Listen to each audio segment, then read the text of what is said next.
TV. Khani mente yankhule pano ni nkhani monga mumaziwira yokhuza katangale. Ine ndi Alexius Kamangila, mwina ndithauzipanga introduce ngati munthu wodana ndi katangale. Zimene ndikukamba pano ndizoti ndizolemera. Ndakhala ndikuzifufuza kwa chaka nkhani imeneyi. Ndi nkhani yoti yandivuta kuti ndibwere poyera ndizayifotokoze. Koma chifukwa tikulimbana ndi katangale tikuyenera kunena kuti tikambe ndithu.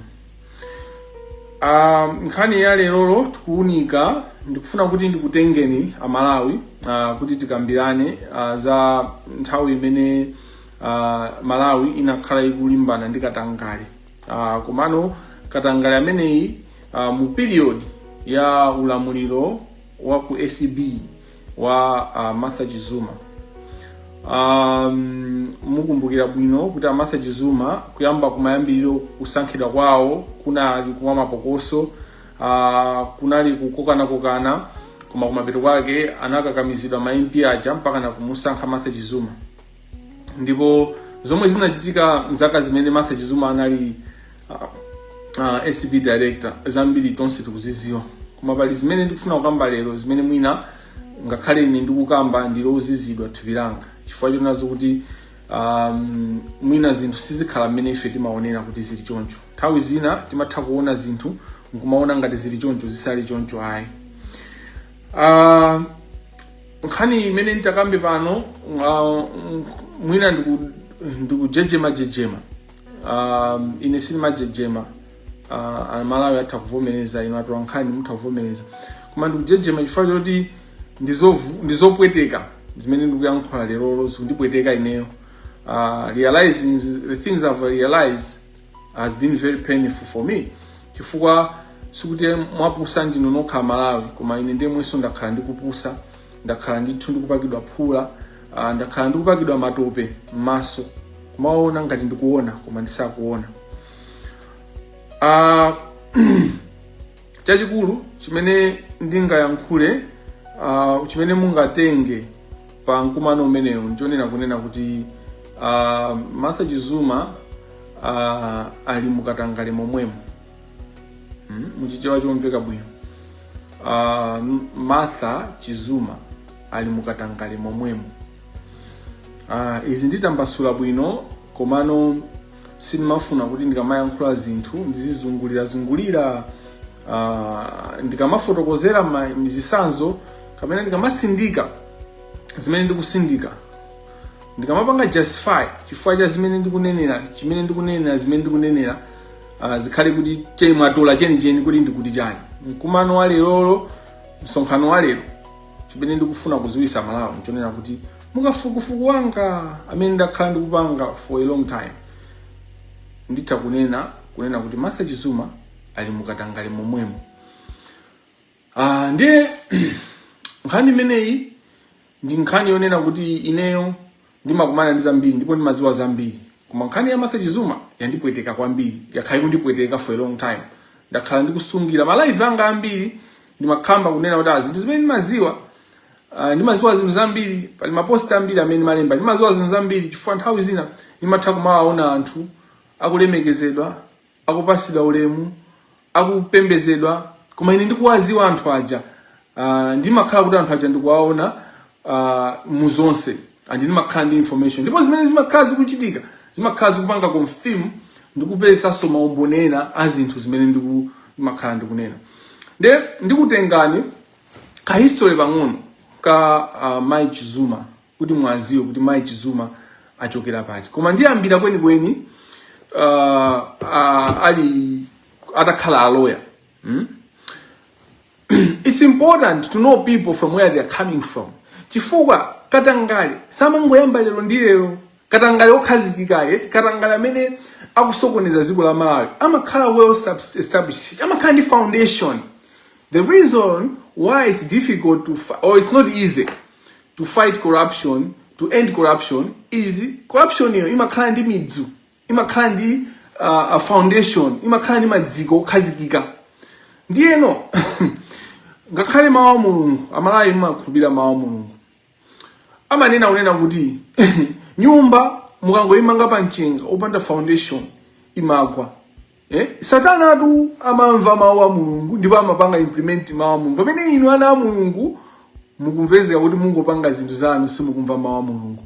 I'm speaking using the Bible fine I'm a Catholic and I believe in the word of God. Ndine Mkatolika ndipo ndimakhulupirira mawu a Mulungu. Zinthu zimene amapanga kateo ya ku Malawi. Anthu amene akupanga katangale akuononga dziko la Malawi, amene akudya misonkho yathu, amene akudya tsogolo lathu, they are actually devouring our future. They are sharing tsogolo lathu lija akulisokoneza.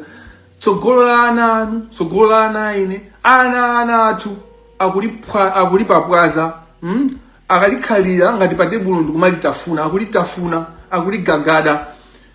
Kuti zizitheka zimene zizi consistently is because these people sizalero yai zimene akudya zija amene akutiberera ndalama zija ndi foundation yomwe akhala kuipanga kwa zaka zambirimbiri. They have been investing. A system ndi yomweyo amangosintha the people that are controlling. Ndifake timaona kuti dziko tikubweresa president wina, the same corruption is going on. In fact, it's getting worse over the years. Corruption imene inalili in 1994 is not the same imene inalili in 1999. Ndipo mmene inalili 2024 mmene amabwera bingu 2004 sorry mmene amabwera bingu ndi mmene amazachoka bingu mu 2014 inali kuti 2014 yajera katangale uja wajera wachulukisa katangale uja wa beberatu ndifake kunali kashgate ija kutulukira mpakana kuzafika 2019 imene timachosa awawa a DPP amene alipo lero tinachosa faka katangale anatani anajeraso katangale anachuluka ananyanya takupokererani wa dada ndi wa mama huko kukaya takuonani hapa takupokererani. Ndimafuna kunena atolankhani muli hapa ndikumaliziseni kunena kuti mene katangale imachoka DPP kubwera our IMCP Atonse Alliance ajakwera ndi Red Saulos Klaus Chilima katangale anapitirira muyesu kungokhala zachi nambalala nthawi 5 years yapitayi kuzabweraso DPP pa 16 September paja amalawi ndithu avoteredwa ndithu taavotera koma mene angolowa ndi pamene ndipabwera amalilisi hotel pabwera izi pabwera janja katangale akupitirira getting worse. Chifukwa chani from 1994 multi-party democracy tikaiona katangale angopitirira. The reason is these people have been building a system. We have a system in Malawi, but it's a system yobera ndalama, and the system is just getting better. Ndeno anthu aja recruitment ya katangale. I'm noticing two journalist people akulowa and I don't know who they are, but they will introduce themselves later. System ya katangale jamene maendera ndionena unena kuti anthu aja amapangidwa recruit kutali kwambiri ali ku college through marriages through employment through contracts through partnerships. There are so many ways within which people are being recruited in katangale. Now let me take you back now. Uchifanya ndikunena unena kuti Martha Chizuma mai Martha Chizuma ali mukatangale. Ndipo neo ndakhudisidwa mukafuku wanga kuti nawonso ndakatangale. Chizuma ntchito yawo kumveka bwino kwawo amene timasata anayambira kumzuzu. Mene amakayamba kunzuzu kunali kuli achikopa. Kunzuzu kunali kuli anthu angapo otchuka ndi nkhani zakatangale including awawa Lenford Mwangonde. Nde musunge maina atatu amene wawa pa nkhani yomwe ndikukamba lero ya analyzing an expose of the fight against corruption in Martha Chizuma's era. Is she a heroine or a villain? Kodi amene ndi katakwe dolo kuti timsangalire timpase mnyota zaulemu kapena amene ndiye satanayo amene ndi mmodzi mwa iwo opereka Yesu, ndi mmodzi mwa iwo amene wathandizira kuti Malawi aonongeke. Ndenda yamba ndi introduction kunena kuti Martha Chizuma ndi mmodzi mwa iwo amene wampereka Yesu, ndi mmodzi mwa iwo amene wapereka taxi yanu a Malawi. Anthu apa ndikuti ena ayamba kuneneratu kuti aliyense amampeza olakwa. Hayi zikomo, ine cholinga changa sikuti ndikondedwe ndi Amalawi, cholinga changa ndikuuzani chilungamo mwa chuchuchu. Let's get back. What am I talking about? It's not a coincidence. Exactly, it's not a coincidence. I have come to the conclusion actually, when I go on Facebook, it's not a coincidence. I've come to the conclusion kuti my ACB director onse, I mean, they have been appointed. They are involved in the corruption. Komano, I'm not interested in the other ACBs. Today, ACB directors. Today, I'm focused on Martha Chizuma. Amene Amalawi timamuika ngati mmodzi ali hero omenyera ufulu kapena omlimbana ndi Katangale. Amene anayika moyo wake pachiswe kuti aononge kapena athane ndi Katangale. Ndikukuuzani lero kuti Martha ali mukatangalemo. Martha is corrupt. Martha Chizuma, my Chizuma are corrupt. Now, ndikukuuzani za anthu atatu kunzuzu. Martha Chizuma amene amayamba ntchito yake kunzuzu, kunali Martha Chizumayo, ali magistrate, kunali achikopa, ali ndani Justice Chikopa, Justice of Appeal, Ravmo Chikopa, amene ndimakuuzani kuti amene ndi mfumu ya mbava, mfumu ya anthu okuba, amene wande prince of thieves. He's a prince of corruption in Malawi. Ndekuli Mwangonde. So Alinford Mwangonde ndi ndani timva pano. Ndipo ndikufuna so ndikusimikizireni kunena kuti Chizuma, my Chizuma, Martha Chizuma has always been a close friend wa Chikopa, Ravmo Chikopa. Anthu amene amakhala kunzuzu, they should know this. Anthu amene anali kunzuzu nthawi imene Martha Chizuma anali kunzuzu ngati majesty, they should know this. Martha Chizuma ubale wake ndi achikopa sunali ubale kuti omangoziwana kuti awa judge awa magistrate, unali ubale onena kuti amapita ku muwali modzi, they would go out together. Ndi anthu onena kuti amamwera muwali modzi. Martha Chizuma nthawi imeneyi anali akupanga ubwenzi ndi munthu wina lawyer, sini mutchula dzina ifa amene sizikumukhuza, ameneyi munkhanimu wangopezekamo. Anthu ena adapo kuti kodi za corruption ndi za chibwenzi zigwizana bwanji. Ndakupasani introduction. Corruption ndi hapo Malawi kateo simangoenda pamwamba mwamba, anthu samangokumana ku office kuti papa amwe tipange deal ita imayamba kutali. Even maubwenzi they amatha kuabweresa anthu aja pamodzi. Kateo imatha kuabweresa anthu aja pamodzi kuti akwatirane. Ndicho linga choti they are looking at the future, what they are going to do.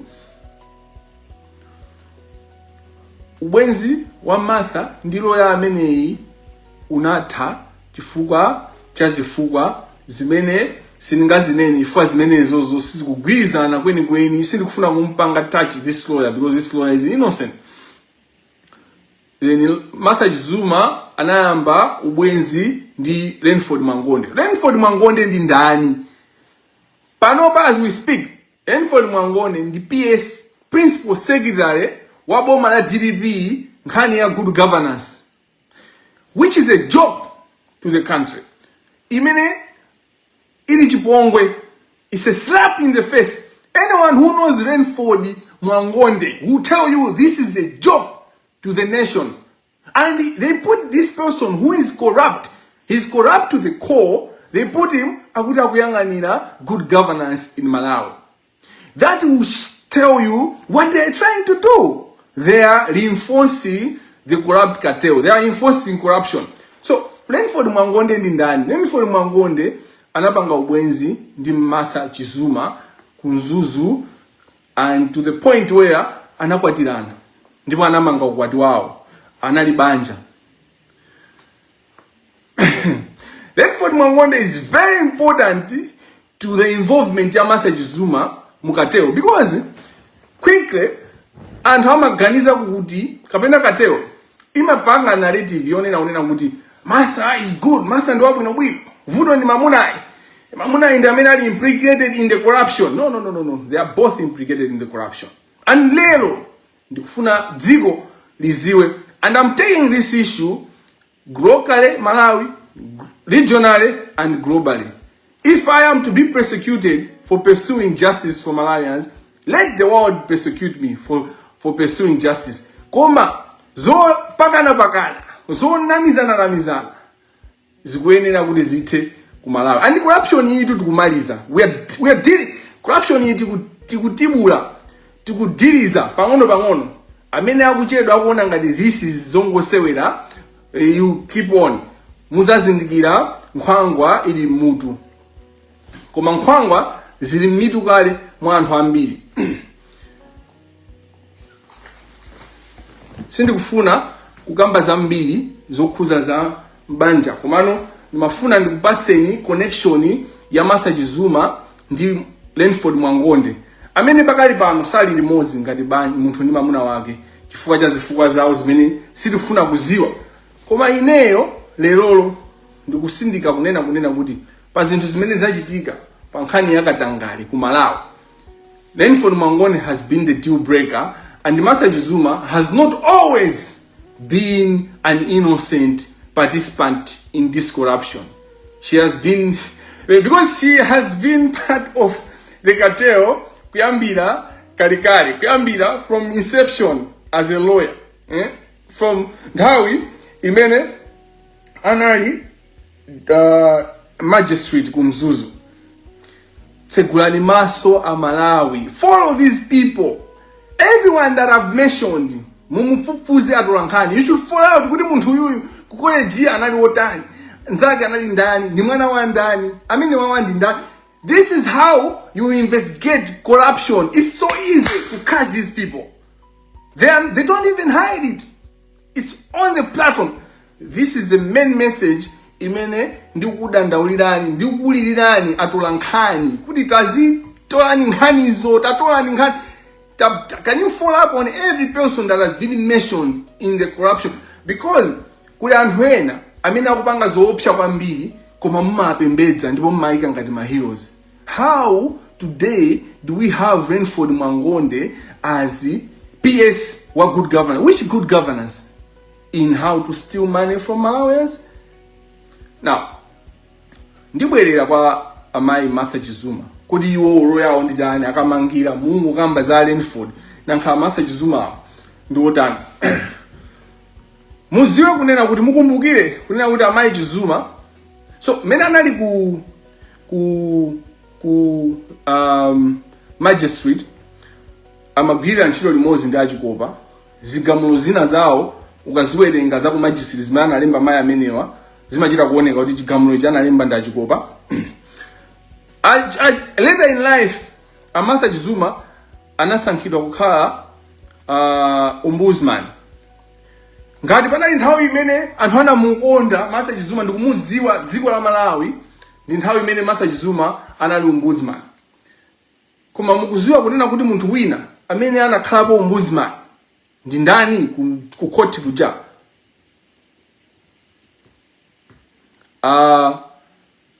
Chikopa. I love Chikopa anakhalapo ombudsman.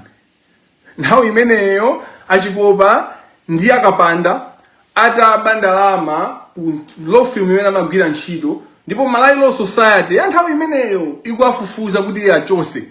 Anathawisa kaye kuapitisa kuchani uku ku ombudsman. Ndi nthawi imene chair anachosa kumene kuja limodzi ndi akapanda kuwasankha kukhala judge. Follow the trail, follow people's lives. That's how you are going to trace kuti corruption imayenda bwanji. Kodi amene akusokoneza dziko la manja. Why is it manena corruption ndiyovuta kuiphwasula? Katangale ndovuta kuthana naye. Ndovuta chifukwa tilibe interest. Katangale ndovuta kuthana naye chifukwa tilibe chidwi. Sili kufuna kuyikapo mtima. Ngati ense mwa ife tonsefe titanena kunena kuti to the last drop of my blood ndithana ndikatangale, I will fight corruption, evil corruption. Ndima umenewu wakatangale obera chuma cha anthu osauka ale satayika mtima, corruption singalimbe because it's just that we need the heart to fight corruption, not the wish not the sadness, not the osati kungoonesa kugulu koma practical fighting against corruption. Achikopa naonso anali umbuzi. So some of the things that Martha Zuma decided as an ombudsman, those were reports, those were advices, those were documents that were written, prepared, and supported largely by Love Muchikopa. So that's why you see that there were some things within those reports that would easily, because Antwa can do change. The cartel is very clever. They can do a good work. Kumama zangu ika muchina jari, chimeneno makoti haja, ama kuna zinaenda kuma hapa. Those things are not just zisizalando. Zinazi ama jita kupanga mu plant. Kuti ombudsman anapanga ichina kumasana bangishi, so that the decision ija ingokhala yongone kuti ombudsman yagwira ntchito yake. Koma ntchito imene yagwira ombudsman osaoneka the fruits of the work the ombudsman has done. Martha Zuma, how is she implicated in the corruption? Now, kuti muziwe kuti Martha Zuma is really implicated in the corruption, it publicly is documented on record is her own appointment as anti-corruption bureau.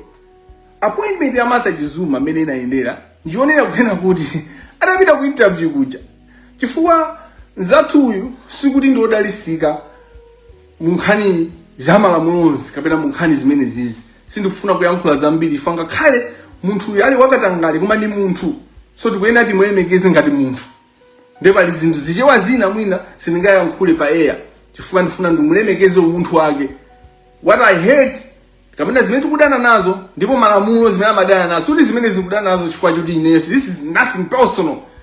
Izi ndi malamulo amadana ndi katangale. Malamulo sadana ndi munthuyo, amadana ndi yani ndi khalidwelo, and we're going to deal with that. Pama interview amene wawa Zuma sana khali number 1, sana khali number 2, sana khali number 3. Panali anthu ena amene anakhala kusogolo kwawo. Mene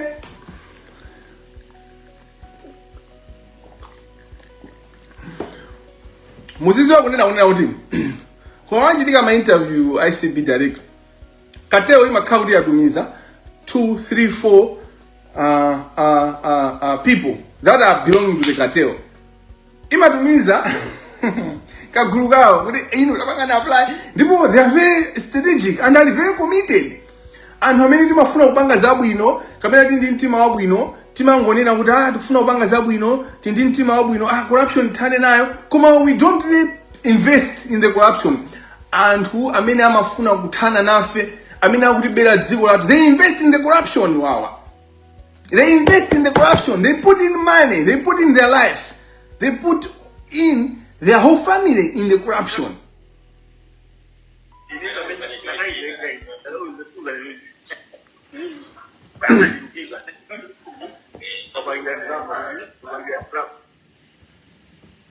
Now, tsiku limene lili kapena nthawi imeneyi ife a Malawi tonse tinali kuyang'ana zintchito zimene Martha Zuma amapanga ku anti-corruption. So the cartel is very, it can make you choose the person you want, and you say kuti ife tasankha watu ndi Martha.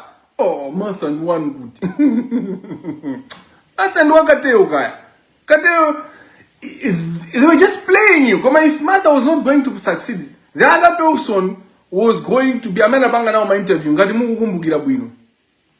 Anali our Kamanga, Justice Kamanga retired, Justice of Appeal retired, Kamanga, Anthony Kamanga. Anthony Kamanga was number 1 guy. My interview Martha Zuma, mubange mugo, utaga Malawi, you just look on the surface. You don't even do an investigation. Kodi my interview Martha sana konze Martha uja, antu anamusanka sana msanke Martha. Ana msanka ndani, kodi anakhala number 1 ndani, number 2 ndani, number 3. These is things that you, the journalists, you should bring out so that people can have access to information. Access to information is not just about the access to information. It has to be quality information. It has to be complete information. It has to be consistent information. So the right to access to information, it's not just good information. The quality of information also is part of access to information. kuti ma MP aja abwerereso mukavota Martha uja ndikukhonza kapena nunena kuti tamusankhano Martha ndalama zinasintha, they exchanged hands. There was a hand. Chikopa was involved. If Chikopa was involved, Zune Sata was involved. So it's not even far. And it's easy. Ndi maziwa inogambira 2024 jameni mayamba ndi maziwa. And my Martha Chizuma ndinauza kuti inu kusankhidwa kwanu tu sikuti kuti tinganene kuti zinaenda bwino. Chifukwa anthu amene tikwanena kuti nda corruption iwa. Mr. No Kwaira, is Loka supposed to join? There's someone trying to join the meeting. Yes, okay. On behalf of Beach. Perfect. I've added them. Now, mukafufuza bwino ndangoyamba kwafufuza Mai Chizuma kapena kufotokozerani kafukufuku wanga kuyambira akuyamba ntchito ngati lawyer ku Mzuzu. Koma kuti mwayang'ane ku ubale wawo mupeza kuti Francis Mphepo is related to Martha Chizuma. Who is Francis Mphepo? Mwamui wala kale amalawi Francis Mphepo ngati kuli anthu 10 a DPP kwambiri Francis Mphepo akhala nawo mu 10 ya DPP. So akazi awo a Francis Mphepo ndi Martha Chizuma ndi pachibale, and I've got unverified. So if something is unverified, I will tell you. I've got unverified information kunena kuti school ya Martha Chizuma amene anapanga support ndi akazi awo Francis Mphepo, mkulu wa DPP amene Francis Mphepo. Corruption doesn't just start. Corruption is imangoyamba basi budu munthu wayamba katangale akuba wasowesa ndalama zasuwa 5 billion, ndalama zasuwa 90 billion. There is systematic. These people can invest in someone for 4, 5 years, 6 years. Kumango kujesera akuyangana china chake. They invest in these things. They invest their time, they invest their money, they invest their wisdom, they invest their energy. They are not stupid. Ashina Chikopa, Lamo Chikopa, they are not stupid. They are brilliant people actually. But I use the brilliance yao kukubela na Malawi, kukuikani manjao pa khosi, akuikani zingwe pa khosi. Amalawi fetu tilipa makako. The life that people are living and walipa pa makako. Basically, makako aja anatengedwa anayika manyumba mwatu. Tikabwerera manyumba mwatu, mmene watu metu khalira timangomva china chake pa khosipa ngati kuti mtima wathu ukutuluka. We are all of us bound by this corruption ija yatifinya pa khosi. And if we keep on saying katangale mote ndipitirize za atasankhidwa Mai Chizuma. Now I'll be brief because the other information that I have ndizinzonena kuti ndiwena ukhala careful pa yankhulidwe chifukwa it can then reveal who my whistleblowers have been. Kodi my informants anga ni ndani? So information ina meninga yankhulire. Komano you guys should catch up because I will try to bring out zinto zimene zili obvious, too obvious. So I'll focus on things that are too obvious. But when you focus on them and pay attention, more kumadi how? Now, you should look at 4 years ya Martha Chizuma, 5 years or 3 years. I think 3 years. 3 years ya Mai Chizuma. What did she do?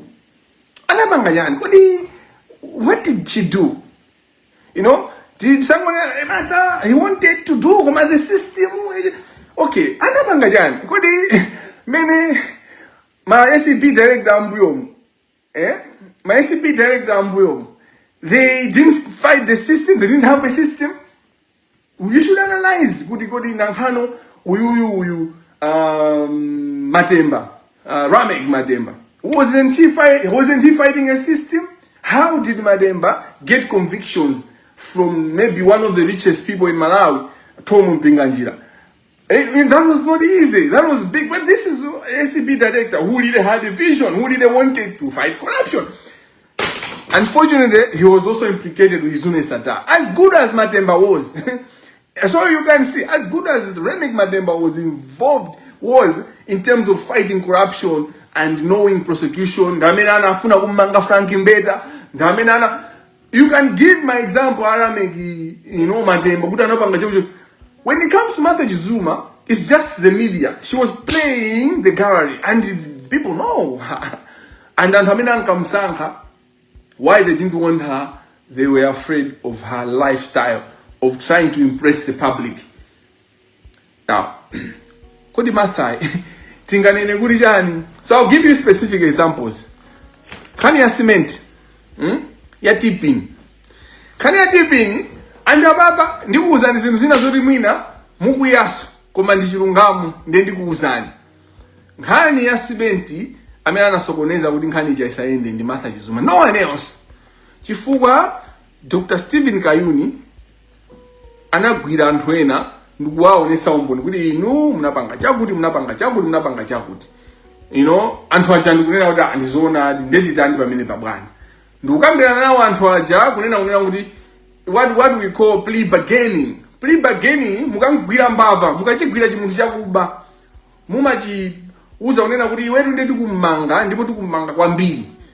Komano ngati ungatithandize kuti timange wankulu kuposa iweyo dolo oposa iwe kamene amene ankakutuma mwini film iyi ndeti tani kodi tikumanga koma pang'ono tikumanga koma mukuganizira mukumvera chisoni timvane pamene pre-bargaining simakhala kuti munthu uja basakhala mfulu. You have 7 minutes. Mungandionjezereke kuti ndikhale ndi 15 minutes abwana. Hello? We'll grant you 12. Okay, thank you very much. Pre-bargaining ya cement inapezeka kuona kuti akayuni agwizana ndi anthu kuti akape akhala mboni za boma ndipo akayanena anthu amene anali implicated mu cement gate. Sindatchula anthu ochifazi za public mukuziziwa kale. Tumina Martha Jizuma anamanga anthu amene anazipereka kuti akaperekera umboni against the big players in the cement gate. That's how the case ya cement gate. It is on record. The DBP, the Director of Public Prosecutions, Dr. Steve Kanu saying Martha did a shoulder work. He publicly criticized Martha. Comment high manager don't say Malawi, Timaona Kayuniwa akuteteza Zune Sata. These people, they play a game. They play the game. They're so good with what they do. And they are very good. They're excellent. They know what to do. And they know public ya to many maganizira. We are not deep. We are not critical. Nkhani meja inapita. Ndikubweseni nkhani ina yaikulu ya Kapondanggaga. Prince Kapondanggaga. Prince Kapondanggaga panangochuka kuti abanga diru akabweza galimoto. Galimoto imene nampasa Zune Sata akubwezera. The one that protected Kapondanggaga kuti Martha Jizuma abange deal manager ndi Kapondanggaga ndi ndani kodi ndi achikopa Rav Chikopa. I have told you that if Lazarus Chakwera became closer to the judiciary, if Lazarus Chakwera had a say in how judiciary is going, kumaita nana mpaka na ku State House kukakhala ndi dinner. My type of news, basa judiciary chanchani, decision chanchani. Chikopa was the one bringing the judiciary to the HE, His Excellency, Dr. Lazarus Chakwera, who brought Chikopa closer to Chakwera, Anali Prince Kapondanggaga. So the deal that Martha Jizuma did with Prince Kapondanggaga, issue as Zune Sata, it was Chikopa who orchestrated. He's the master of everything. You don't want, if today we arrest Chikopa, today 50% of Katangala mena ujiga kumala di counter tananai. 70%, 60%, at least 40% of corruption di kata tananai. I'm challenging you. Oro tingo mpanga kuti tingo mpitisa guta basi 1 year. Let's ask Chikopa, if we love corruption, we can't touch it. Let's just agree. Abide kulivi for 1 year. Abide kusabatiko or abide ku school. Koda me Chikopa just school ya wana sabati. I want to be as respectful as I can be to a criminal. I hope you see how hard it is for me. You see, Kapondanggaga any deal, when we talk about plea bargaining, remember na photos of plea bargaining. Ngati iwo ajana banga deal ndi SCB director. Amaine abe kumangidwa. Kodi ukabweza katundu, ukabweza zinthu zimene unaba. It doesn't exonerate you from criminal liability. Isimango banga reduce chilango chimene ungalandire. Chifukwa chinthu chimene wabwezacho sinali chako nkumene. And as a nation we haven't benefited anything at all. So munthu waba chinthu. Ngati waba chinthu ndiye ukubweza. Ukubweza chimene sinali chako. So tukena tikulange kumene. So what was the deal yakabonda ngaga? What was the deal? You will see Gudi Martha Chizuma will not explain properly. Chifuga Bige Chigoba controlled what was going on. Ndimalize ndi chisanzo chimodzi tomaliza cha mene anatiyesera chipere Martha Chizuma. If you look at the 83 names, manina uzasune sata panana anthu 83 amene anaandira ndalama ma department osiyana majaji kuti anthu onsewo, why were they not prosecuted? When you look at the people who needed data kapena kuti evidence yochoka ku UK kuti anthu achapangidwe, they were just the big ones, the 3-4 people up there. The rest of the people, she was going around Zune Sata, because the whole issue ya Martha Zuma, when if you have to summarize her directorship, revolves around Zune Sata. Did we need people from UK? UK, you find good eye. All the people were not persecuted. All the people, and Andrinio Makalabasi. Lero ndukusinikizirana Malawi kunena kuti stop undermining our intelligence, musiye kutitenga ngati ifeana ndikumapembedza your oppressors, kumapembedza omwe akuchitirani chiwembu, omwe akuberani.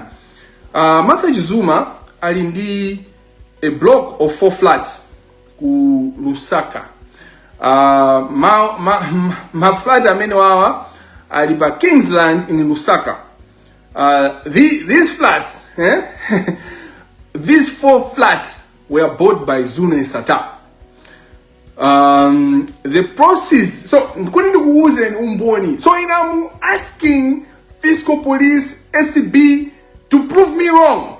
So you should tell SCB in your journalists, Kamangila, Martha Chizuma anaguliridwa manyumba ma 4 flat, a block of 4 flats kulusaka by Zune Sata. Ndipo umboni wake onena kuti zinthu za Martha Chizuma. Martha Chizuma anali ku skulu ku Lusaka International School in Lusaka. Ndalama zimalipidwa zimachokera ku payment yochokera ku ma rentals ma flat amenewa. As a cartel, they might come and tell you, no, the property he's talking about, they are not in the name of Martha Chizuma. You think we are stupid? Or are you stupid? You think kuli muntu ndi SCB director akupanga deal ndanga zike zinthu zomuzina lake? They will tell you, yeah, zili mamunai, ujeni uyu Renford ndamenedu amamuono nga zimayi ndi wabwino bwino. Amalawi chifukwa cha kugona mumveradi. Ineyo ndifuna ndikusimikizeni kunena kuti Martha Chizuma is implicated in the corruption. She was corrupt and she enabled corruption. Her friendship ndi Vitumbiko Mumba is one of the key evidences of Martha Chizuma being implicated. Deal ndingo pasani deal imodzi pamene ndikumaliza ifanthawe andikumbutsa amene akuyendesa press briefing. Deal imodzi yomanga njanji kulowa shire kwathu uko kwa Ngabu uko kweni anambuya ananja mphenembe wa kumene kuja kwalipirika kubwera chitukuko cha njanji chifukwa cha Martha Chizuma, chifukwa cha Katangale, and Martha Chizuma enabled the Katangale. So My angel,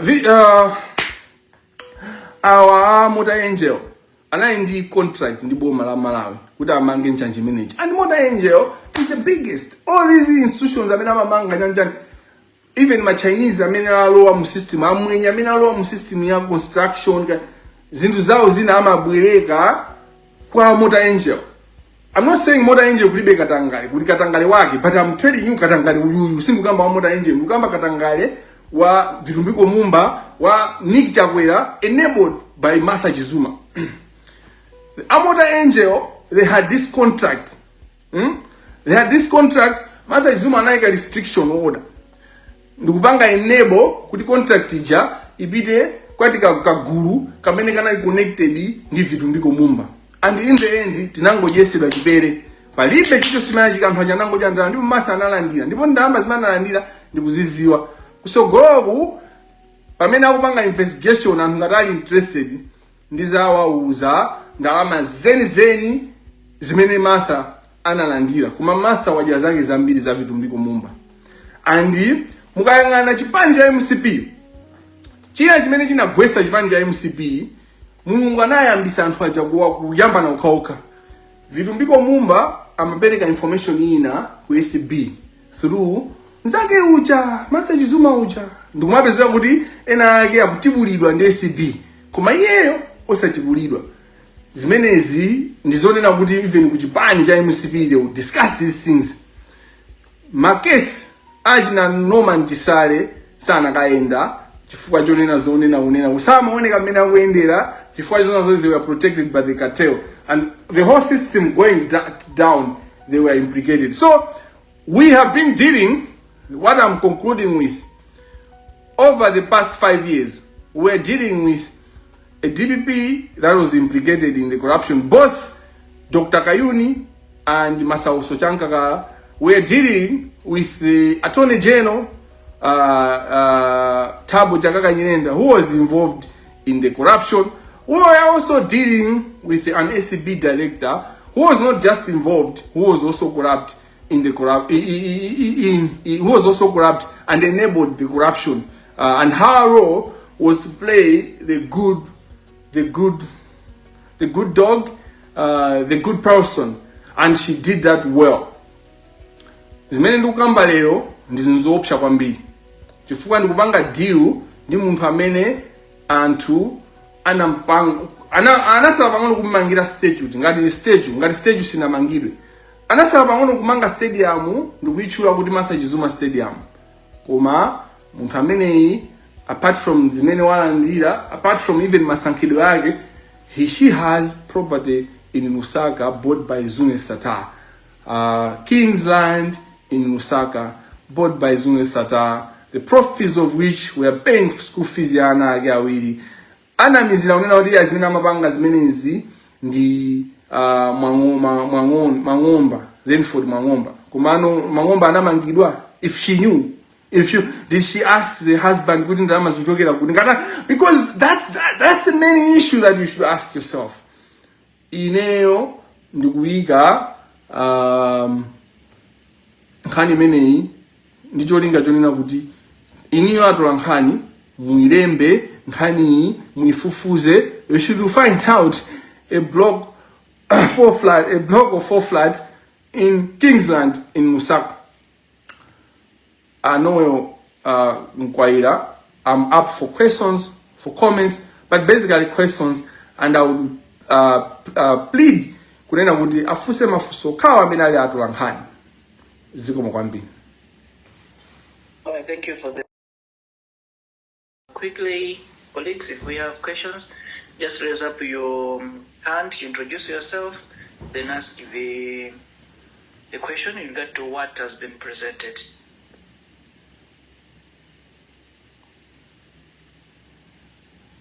Mr. Matola has raised the hand. Yes, please, Evans. All right, thank you. Ndamvesesa nditu majidwi mmene mwafulokuzera nkhani yokuza kuti former SCB Director General Martha Jizuma is corrupt. Mavereka ma evidence yanu pamenepo I wanted to understand why bringing this issue now? What is your intention? Thank you.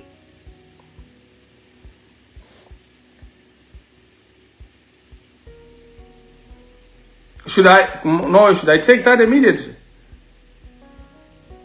Yeah, you can take it immediately, then you also go to another one. Fuso imene ndoda bwisa kwambiri chifukwa palibepo the best time to catch a fish. You know, palibepo kuti inde nthawi yabwino kuti ayi wakuba kumgwira masana, kapena wakuba kumgwira madzulo, kapena wakuba kumgwira akangoba pompo. Ngati sitinamuone nthawi imene akuba, koma takampeza akugulisa tamugwira kumene chitimamugwira. Wakuba olakakha kuti waba phone ija waigulisa kale yakhalanso mwina 2 months. Ngati taziwa information yo nthawi imeneyo timamugwira nthawi imeneyoyo. So I'm bringing this information now because that's they have enough information that I can, because of ima pachulu pamene ndaima pano ndikunena ona kuti Amai Chizuma anali involved in nkhani yakatangale, and systematically I've shown you, and ndakondwa kuti mwamvetsa my intentions. I mean, you don't know my intentions by now after all these years of talking about corruption and what we need to do. My intentions should be self-explanatory. I want justice. I want justice. Over to you. All right. Another question? Anyone else with a question? Pali Tumpale and Chisomo. All right, we start with Tumpale, then Chisomo. Remember to introduce yourself. So I'm Tumpale Ngambi. Sorry, I've joined the meeting so late, the press briefing so late. Council, do you have the evidence you're talking about? Are there documents that are readily available? Thank you. Chisomo. Well, thank you very much. Yusomo here. I wanted to ask, of course, one was of the documents. You rightly said you have documents. I hope you might be able to share us the documents to independently verify on that. And has Martha, has Mrs. Zuma been informed of these allegations or given an opportunity to respond? Or, like you said, as the media, we should be the ones to do that.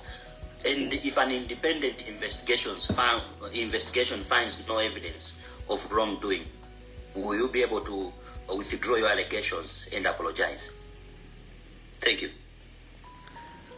Kuyambirira Chisomo mwayankhula kunena kuti ndakambaza ma documents. I think you are not listening. I haven't spoken about documentation. Fusobene lugwizana ndi Tumpale Ngambi amene apempha kuti ndipereke ma documentation and all that. You need to understand evidence. First of all, I'm not going to give you any documentation, and I'm not going to tell you what I have. Zimene kubasani, and what I've told you is what, according to law and according to what I'm doing right now, and the work that I'm doing, and the people I'm working with, that's what I can give you. And that's the best I could give you. And it wasn't easy for me to tell you what I've told you. Even to tell you, kumene kuli ma flat. It's not easy for me to tell you that. Because there are very few people that know that in the cartel. There are very few people. So you are privileged to even know kuti property mene ili pakuti ili kulusaka ndipo you are, I'm doing your work. I'm overdoing it actually. I'm spoon feeding you. I'm not going to give you documentation on this. You have documentation, and you should. You are lucky to have the information for me to tell you what I've told you, and to be very specific. The second question, so Fusola Atumpale ndiye bwana Chisomo ndakuyankhani muphatikiza ndathana nawo. fuso lanu lonena kunena kuti independent tikafufuza kodi tikupeza kuti zimene zinzaboza muzabwera nkuzapepesa. Sinzabwera kuzapepesa chifukwa zoti zinthu zimene tikuzandizoona ndipo palibe any institution imene ili properly so called imene ingafufuze ndikusapeza information imene ndani nayo. So I'm not coming here to apologize to you because what I'm telling you is true. If anyone goes and does an investigation and tells you in Manama, you should know that he is lying, she is lying, they are lying. And I think the question was also going to the aspect where you're asking, did you give Martha Zuma an opportunity to explain herself? You think I can fight corruption if I see that, or if I have information that Chisomo Jingwaru is corrupt, then I come to you, Chisomo, ndazipeza wizi, mukuti bobanji. Ndipo zintafaga, oyos buzintaja ka, bezata ndigaira ka. That's giving myself an opportunity, or risking myself either being killed or being given money that I cannot avoid, I cannot refuse. I hope you understand that. And I'm not saying I'm going to accept money, but fighting corruption, you cannot be asking the suspect, kuti pali iziru izi ndeni yo mukuti bobanji. What's going on? Like, what are you saying? Like, this is a basic thing. If I have information on someone, I do my investigation. I investigate this issue from different segments, from different stages, from different people. So I speak to different people to verify the information I have. People from different sectors, people from different platforms, people from different institutions, and people from different generations related to the person and the events and all that. So I have enough information to come out like this. I'm not coming here to apologize to anyone because what I'm telling you is nothing but the truth. I think Mr. Tumpare is also on corner unless the hand is the odd one. Over to you, Mr. Noel. Right, Tumpare, is that a president or? No, it was an order. So. Okay. No worries, no worries. Do you have another question?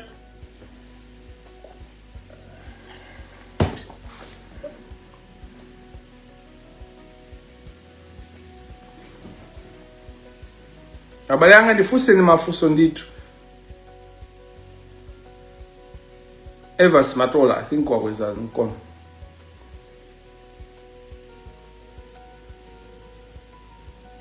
All right. I understand kuti ndibunge la SCP limene still existing in Malawi. My allegations amene wawa kapena mwazi wisakale komanso wa polisi. Mwazi wisakale, but we understand kuti at the end of war, if she is corrupt, she has to be answerable. She has to be arrested and be taken to court. So, mwazi wisakale. There's a hand from Rock as well. Yeah, mine is just a question, but kusolanga ikala jeno. Ningofuna ndi kudzionena kuti mutapasidwa mpata kuti Alexis Kamangila ndiwe mkulu wa bungwe la SCP. Ungachite chani kunena kuti katangale mdziko muno athe kufusafusa ifunana kuti momwafotokozera presentation yako zikungopeka situzona kuti katangale mdziko muno is deep rooted. So ungapange chani chonena kuti katangale ameneyo dziko la Malawi khonde imene kupambana. Thank you very much. Tiambe ndi bwana amene amanena kuti ICB mwazi wisakale. I don't owe anything to ICB. ICB sinafotokozere china chilichonse. Chifukwa zimene ndikukambaza ICB, they actually might know everything. And why would I say ICB might know already these things? It's because ICB is part of the cartel as an institution. Not everyone at SCB is a member of the cartel, but as an institution, it is part of the cartel. That institution is controlled by the cartel, and this is not Zojida Ubisai, Kabina Zojida Janjan. It's part of the cartel. So I'm better off talking Yankurana, Malawi, amene ali innocent, amene ndi cholinga chawo ndi kusintha dziko kapena kuti akufunisisa mwina dziko litasintha koma mwina sali ndi idea kuti kodi akuapweteka ndi ndani komanso kuti dziko lingasinthe bwanji. So pano mmene ndabweresa nkhani iwo aja akafufuza if I see it fit because I know what is happening right now. I know my conversations amene azichitika ku ACB, when I'm convinced that if I make a complaint it will be of use, I will make a complaint, a formal complaint, and detailing these things.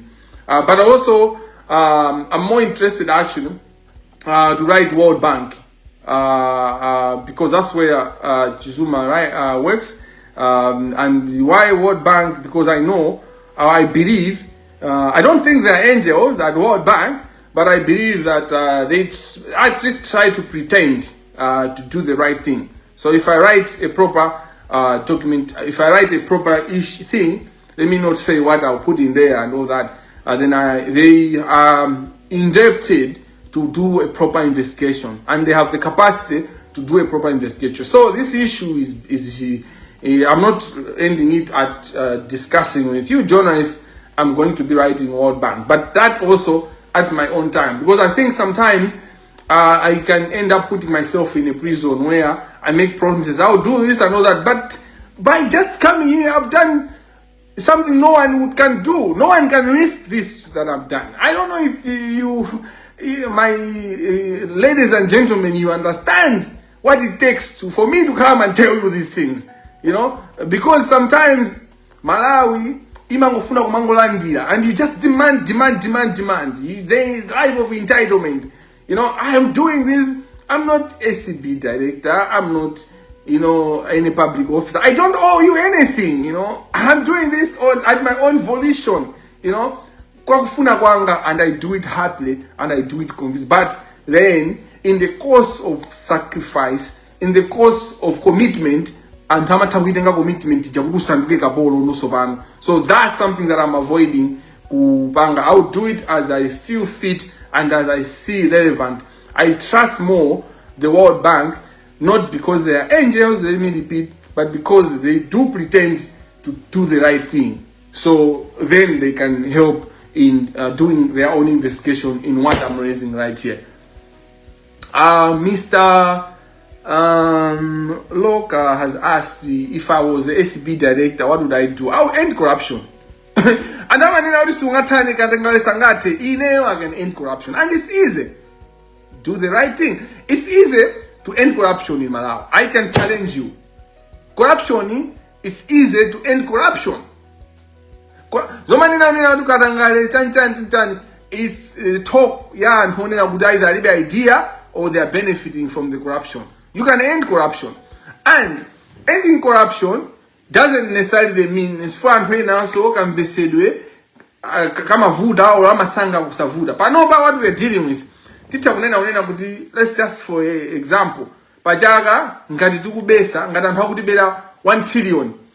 If I'm an SB director, mwina is better than 50 billion yo kabasi.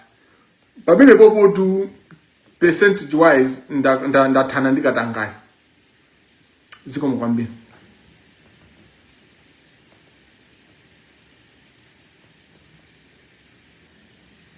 All right. I hope we don't have another question, unless otherwise.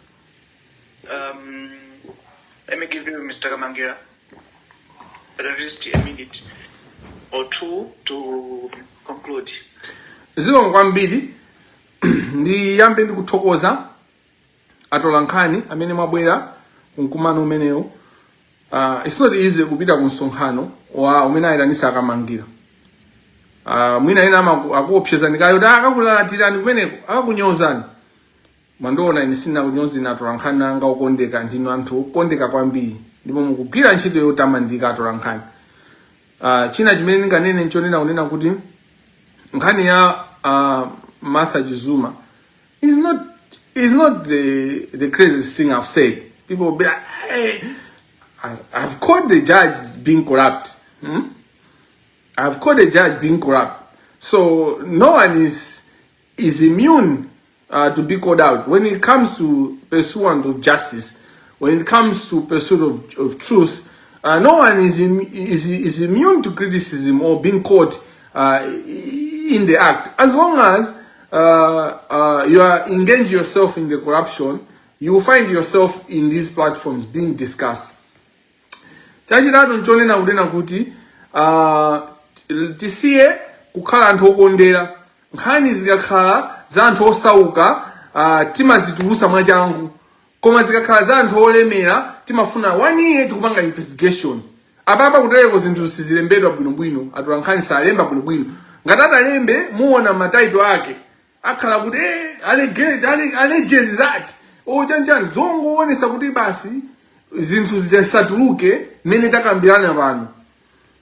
Tikhale anthu amene tikusatira chilungamo ndipo tiapange treat anthu olemera, anthu osauka chimozimozi, anthu a influence ndi anthu otisali influential chimozimozi, anthu adzina ndi anthu opanda mayina tiapange treat chimozimozi.